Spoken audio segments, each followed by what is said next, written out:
নমস্কার, দেখছেন ইসিসিএন খবর। আপনাদের সাথে আমি কোয়েল। শুরুতে হেডলাইন্স।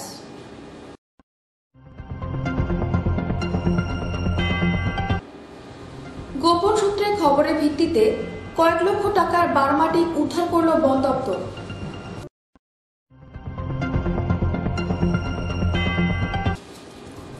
ডুয়ার্সের বিভিন্ন পিকনিক স্পটে উচ্চস্বরে মাইক বাজিয়ে চলছে উদ্যান নাচ।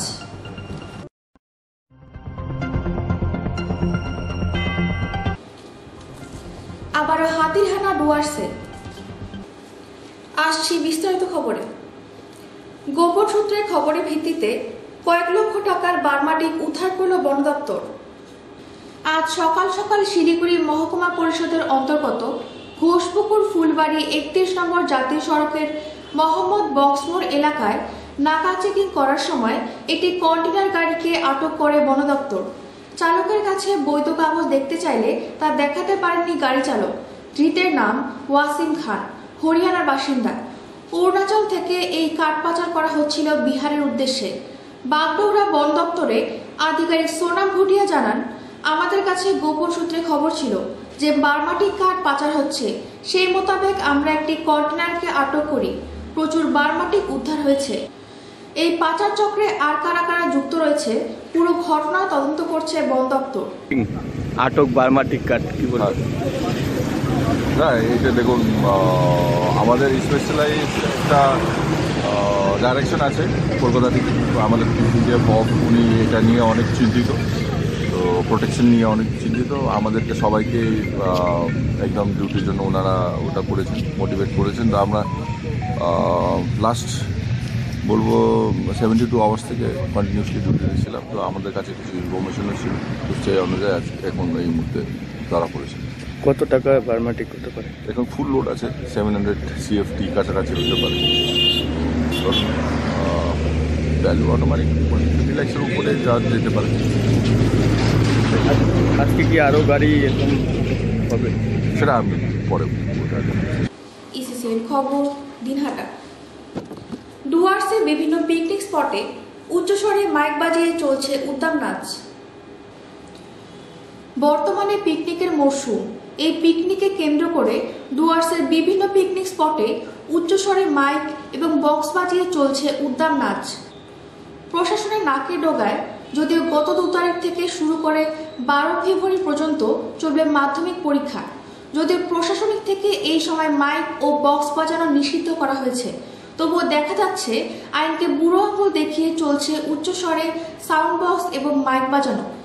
সেই রয়েছে বিভিন্ন গ্রাম্য বস্তি, সেখানে রয়েছে প্রচুর মাধ্যমিক পরীক্ষার্থী। যদি এইভাবে মাইক বা বক্স বাজানো হয় তবে শিক্ষার্থীরা পড়াশোনায় ব্যাঘাত ঘটবে বলে জানান এলাকাবাসীরা। তারা জানান, এই ব্যাপারে প্রশাসনকে উপযুক্ত ব্যবস্থা নেওয়া উচিত পিকনিক পার্টির বিরুদ্ধে। ডুয়ার্সের পিকনিক মরশুমে প্রচুর জায়গায় পিকনিক করতে আসা মানুষ আসেন এবং আনন্দ উপভোগ করেন, কিন্তু 2024 যে চলছে যে আমাদের মাধ্যমিক পরীক্ষা, সেই জায়গাটাকে এরকম উচ্চস্বরে মাইক বাজিয়ে বাজানোটা কি ঠিক?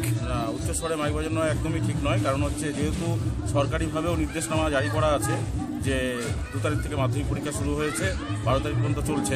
সেই মাধ্যমিক পরীক্ষার মধ্যে এইভাবে উচ্চস্বরে মাইক বাজানোটা একদমই অনুচিত, যাকে বলবো। কারণ সকল ছাত্রছাত্রীরা পড়াশোনা করছে, এই সময় সারা দিনও পড়াশোনা করছে, রাত্রেও পড়াশোনা করছে, কিন্তু এটা শুধু দিন নয়, রাত্রেবেলাও হচ্ছে। এখন সেখানে মাইক বাজছে, আসলে মানুষের বিবেক বুদ্ধি নষ্ট হয়ে গেছে।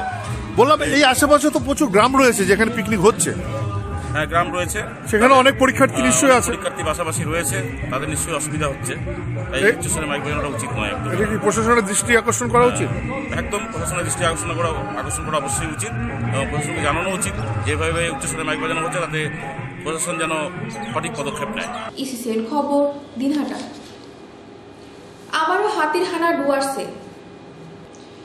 হানায় ক্ষতিগ্রস্ত বাড়ি, এছাড়াও মুদির দোকান ভেঙে সাবার পড়ল যাবতীয় খাদ্যদ্রব্য। জলপাইগুড়ি মেটলি ব্লকের মঙ্গলবাড়ি বস্তি এলাকার ঘটনা। জানা যায়, রবিবার ভোররাত নাগাদ সংলগ্ন পানছড়া জঙ্গল থেকে একটি হাতি বেরিয়ে চলে আসে মঙ্গলবাড়ি বস্তি এলাকায়। এলাকার ফুরবাতা মাঙের মুদি দোকানে হামলা চালায় হাতিটি। পাশাপাশি ননীকান্ত রায়ের বাড়িঘরের টিনের বেড়াও ভেঙে দেয়। পরে স্থানীয় বাসিন্দাদের চিৎকারে হাতিটি ফের জঙ্গলে চলে যায়। এলাকার বাসিন্দারা অভিযোগ করে বলেন, পথপাতি না থাকার জেরেই হানার ভোগান্তি বেশি করে ভুগতে হয়। দ্রুত এলাকার পথবাতি মেরামত সহ যাবতীয় ক্ষতিপূরণ দাবি করেছেন ক্ষতিগ্রস্তরা। বন দপ্তরের খুনিয়া স্কোয়াডের রেঞ্জার সজল কুমার দে বলেন, নির্দিষ্ট ফর্মে আবেদন করলে সরকার নিয়মে ক্ষতিপূরণ দেওয়া হবে। খবর পেলেই এলাকায় গিয়ে হাতি তাড়ানোর চেষ্টা করা হয়। উল্লেখ্য, এর আগেও মঙ্গলবাড়ি বস্তি এলাকায় হাতির হানায় একাধিক ব্যক্তির মৃত্যুর ঘটনা ঘটেছিল। ডুয়ার্সের বিভিন্ন বন জঙ্গল থেকে লোকালয়ে বন্যযন্ত্রদের দাপিয়ে বেড়ানো এখন যেন নিত্যদিনের ছবি হয়ে দাঁড়িয়েছে। এরই মাঝে নবতম সংযোজন ঘন জনবসতি সংলগ্ন খুট্টিমারি বাজারে রাতভর হাতির তাণ্ডব। একদিকে কৃষকের ফসলের ক্ষেত নষ্ট, অন্যদিকে সংশ্লিষ্ট এলাকার বাড়িঘর ও ঘরে মজুদ ধান সাবার করে দিল হাতি। জলপাইগুড়ি বন বিভাগের মরাঘাট রেঞ্জ লাগোয়া ঝাড় আলতা 2 নং গ্রাম পঞ্চায়েতের খুট্টিমারি বাজার সংলগ্ন এলাকার ঘটনা। একদিকে ঘরবাড়ি ভাঙচুর করে ক্ষতির মুখে কৃষক, অন্যদিকে বন্যপ্রাণী সম্পর্কে সঠিক ধারণা না থাকায় আতঙ্কিত গোটা এলাকা। এলাকাবাসীকে শান্ত ও সজাগ রাখতে ইতিমধ্যে গ্রাম পঞ্চায়েতের উপপ্রধান সরজমিনে তদন্ত করে বন দপ্তরের সঙ্গে আলোচনা সাপেক্ষে ক্ষতিপূরণের আশ্বাস দিয়েছেন। আমি জানাবো, আমি যেহেতু আমি একজন উপপ্রধান এই এলাকারই, আমার একটা দায়িত্ব আছে, সুতরাং এর জন্য আমি পরিদর্শনে আসলাম এবং এটা আমি অবশ্যই এই রিপোর্টটা আমি বন দপ্তরকে দেবো এবং অলরেডি আমি বন দপ্তরকে দিয়েছি। কি মনে করছেন, কাঠ মাফিয়াদের একটা দৌরাত্ম উঠে আসছে এই বারবার হাতির আক্রমণের কারণে, যে বন জঙ্গল খালি করে দেওয়া হচ্ছে, যার কারণে বন্যপ্রাণীরা লোকালে ফিরে আসছে। তো এটাকে ঠেকানোর জন্য কি উপায় রয়েছে?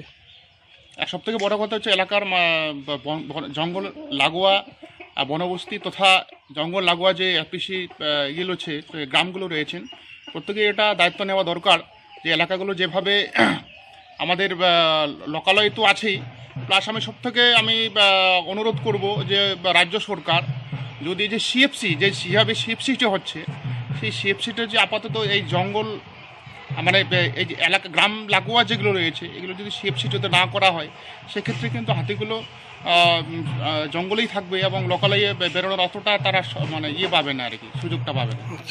ইসিসিএন খবর, দিনহাটা। শিলিগুড়ি দীনবন্ধু মঞ্চে আয়োজিত হতে চলেছে 9তম কল্পদ্বীপ উৎসব। রবিবার সন্ধ্যা 7টা থেকে দীনবন্ধু মঞ্চে এই উৎসব শুরু হবে, চলবে সোমবার পর্যন্ত। উৎসব শুরুর আগে শিলিগুড়ির চারচোট এলাকাতে রবিবার বিকেল 4টে নাগাদ সাংবাদিক বৈঠক করল আয়োজক সংস্থা। জানা গিয়েছে, কল্পদ্বীপ সংগঠনের পক্ষ থেকে এই উৎসবের আয়োজন করা হয়েছে, যেখানে ইন্দোনেশিয়ার বালি থেকে আসা নৃত্যশিল্পীরা ইন্দোনেশিয়ার ঐতিহ্যপূর্ণ বালিনিজ নৃত্য পরিবেশন করবেন। একই সঙ্গে দেশের বিভিন্ন জায়গা থেকে আসা বিশিষ্ট শিল্পীরা নিজেদের নৃত্য সঙ্গীত এবং শিল্প প্রদর্শন করবেন। নৃত্যের পাশাপাশি হস্তশিল্প, চিত্রশিল্প ইত্যাদি তুলে ধরা হবে। এদিনের সাংবাদিক বৈঠকে উপস্থিত ছিলেন বালি থেকে আগত বিশিষ্ট নৃত্যশিল্পী পদ্মশ্রী আইওয়ান দিবিয়া সহ অন্যান্যরা। বিশেষ আমরা কি করতে চাইছি সেটা হচ্ছে, আমরা জানি যে আমরা বহুদিন থেকে সাউথ ইস্ট এশিয়ার সাথে আমাদের যে ভারতবর্ষের রিলেশন, সেটাকে আমরা তৈরি করতে চাইছি এবং সেখানে উত্তরবঙ্গের একটা খুব বড় রোল থাকবে। আমরা এর আগেও সানডে হাতে আমরা থাইল্যান্ডের থেকে আমরা অনেক মানুষকে নিয়ে এসেছিলাম as a part of the north east car rally. এইবার আমরা যেটা করতে পেরেছি যে ইন্দোনেশিয়ার সাথে ইন্ডিয়ার যে রিলেশন, যেইভাবে আমাদের ভারতবর্ষ থেকে রামায়ণ ইন্দোনেশিয়াতে গেছিল এবং সেটা বালিনিজ ক্লাসিক্যাল ডান্সের মধ্যে দিয়ে সেটা উঠে এসছে, এবং আমরা চেষ্টা করছি যে বালির সাথে, কেন বালি হচ্ছে আমাদের এশিয়ার সবচেয়ে একটা প্রিমিয়ার ডেস্টিনেশন, ট্যুরিজম ডেস্টিনেশন, এবং পৃথিবীর মধ্যে প্রথম 10টা ডেস্টিনেশন যদি বলা হয় সেখানে বালির নাম নেওয়া হয়। এবং সেখানে আমরা দেখতে পাচ্ছি যে আমাদের দার্জিলিং বা আমাদের উত্তরবঙ্গ যেই পজিশনে থাকার দরকার এই অ্যাসপেক্টে, আমরা হয়তো সেটা অ্যাচিভ করতে পারিনি আর কি। সেই জন্য আমরা একটা কালচারাল টাই আপ দিয়ে শুরু করছি। আমাদের সাথে গুরুজি আছেন, যিনি বালিনিজ ক্লাসিক্যাল ডান্সে, উনি শুধু একজন খুব বড় গুরুই নয়, উনি কিন্তু আমাদের এখান থেকে ভারতবর্ষ থেকে উনি আমাদের সবচেয়ে বড় যেই ন্যাশনাল অ্যাওয়ার্ড পদ্মশ্রী, ওইটাও কিন্তু উনি পেয়েছেন। এবং আমরা চেষ্টা করছি যে বালির সাথে বেঙ্গল আমরা কি করে সেটাকে রিলেট করব, বাড়ির সাথে আমাদের যে বেঙ্গল হিমালয় আছে সেটাকে রিলেট করা। উনি 30 তারিখে আমাদের কাছে এখানে এসছেন। 31 তারিখে আমরা উনাকে আমাদের কালিম্পংয়ে যে উইন্টার ফেস্টিভ্যাল হয় সেখানে উনি আমাদের গেস্ট ছিলেন, ওখানে আমরা ওনাকে নিয়ে গেছি। গত 3 দিন 1, 2, 3 তারিখ আমরা গত 3 দিন ধরে আমরা এখানকার শিলিগুড়ির যারা ডান্স নিয়ে ইন্টারেস্টেড তাদের প্রত্যেককে আমরা এখানটায় একটা ট্রেনিং দিতে পেরেছি বালিনিজ ক্লাসিক্যাল ডান্স নিয়ে। আজকে এবং কালকে আমরা কল্পদ্বীপ উৎসবের মাধ্যমে আমরা বালিনিজ ক্লাসিক্যাল ডান্স এবং ইন্ডিয়ান ক্লাসিক্যাল ডান্সকে একটা কনফ্লুয়েন্সে আনার চেষ্টা করছি। এবং আমরা 6 তারিখে এখানকার যে ইয়াং ইন্ডিয়ানস, এখানকার যারা একদমই এন্টারপ্রেনার আছেন, যারা বিজনেস কমিউনিটি আছে, তাদের সাথে আমরা কি করে একটা ইন্দোনেশিয়ার রিলেশন, বালির রিলেশন জুড়তে পারি সেটা আমরা চেষ্টা করব। ইসিসিএন খবর, দিনহাটা। বাবা করেছেন দ্বিতীয় সংসার, চিকিৎসার অভাবে ভুগছেন প্রথম সংসারের প্রতিবন্ধী ছেলে। নতুন বিয়ে করে বাবা করেছেন দ্বিতীয় সংসার। প্রথম সংসারে 2 ছেলেকে করে দিয়েছেন ভিন্ন। দ্বিতীয় সংসার নিয়ে ব্যস্ত রয়েছে বাবা। এদিকে প্রথম সংসারের বড় ছেলে দুর্ঘটনায় গুরুতর আহত হয়ে প্রতিবন্ধী হয়ে পড়ে রয়েছেন বাড়িতে, তার দেখভাল করছেন না বাবা। এমনই ঘটনা ময়নাগুড়ি রোড সংলগ্ন উল্ডাবাড়ি এলাকায়। প্রতিবন্ধী ছেলের চিকিৎসা করাতে যেতে হবে ভিন রাজ্যে, প্রয়োজন প্রচুর টাকার। ফলে অসহায় অবস্থায় সাহায্যের আর্জি জানিয়েছেন দেবাশিস সরকার নামের সেই প্রতিবন্ধী যুবক। জানা গেছে দেবাশিসের মা মানসিক ভারসাম্যহীন, বর্তমানে তার ঠাঁই মামার বাড়িতে। এই অবস্থার পর তার বাবা অবিনাশ সরকার দ্বিতীয় বিয়ে করেন। প্রথম সংসারে তারা 2 ভাই, বড় ছেলে দেবাশিস। দ্বিতীয় বিয়ে করার পর প্রথম সংসারে 2 ছেলেকে আলাদা করে দেন বাবা। পেটে টানে ভিন রাজ্যে পাড়ি দিয়েছিলেন দেবাশিস। সেখানে বিদ্যুতের কাজ করতে গিয়ে উঁচু টাওয়ার থেকে পড়ে গিয়ে গুরুতর আহত হয়ে যান। পায়ে এবং কোমরে বেশ চোট পান তিনি। 2013 সালে এই ঘটনার পর থেকে প্রতিবন্ধী অবস্থায় বাড়িতে পড়ে রয়েছেন দেবাশিস। পেটের দায়ে বর্তমানে হালকা কাজ করে দিন যাপন করছেন, তবে এখনো মাঝে মাঝে পায়ে অসহ্য ব্যথা অনুভব হয়, যার জেরে তাকে দক্ষিণ ভারতে চিকিৎসা করার পরামর্শ দিয়েছেন চিকিৎসকরা। এদিকে ভিন রাজ্যে চিকিৎসা করাতে গেলে প্রয়োজন প্রচুর অর্থের। সেই অর্থ কোথা থেকে জোগাড় করবেন বুঝে উঠতে পারছেন না। পরিবারের কেউই তার পাশে দাঁড়াতে চাইছেন না বলে অভিযোগ, তাই সাহায্যের আর্জি জানিয়েছেন তিনি। ইসিসিএন খবর, দিনহাটা। শিলিগুড়ি বাবা সাহেব ডাক্তার BR আম্বেদকর পাঠাগার অ্যান্ড ওয়েলফেয়ার সোসাইটির ব্যবস্থাপনায় আয়োজন করা হলো শিলিগুড়ি শ্রী যোগা চ্যাম্পিয়নশিপ 2024। রবিবার দুপুরে শিলিগুড়ি ইন্ডোর স্টেডিয়াম সংলগ্ন সোসাইটির কার্যালয়ে এই চ্যাম্পিয়নশিপ আয়োজন করা হয়।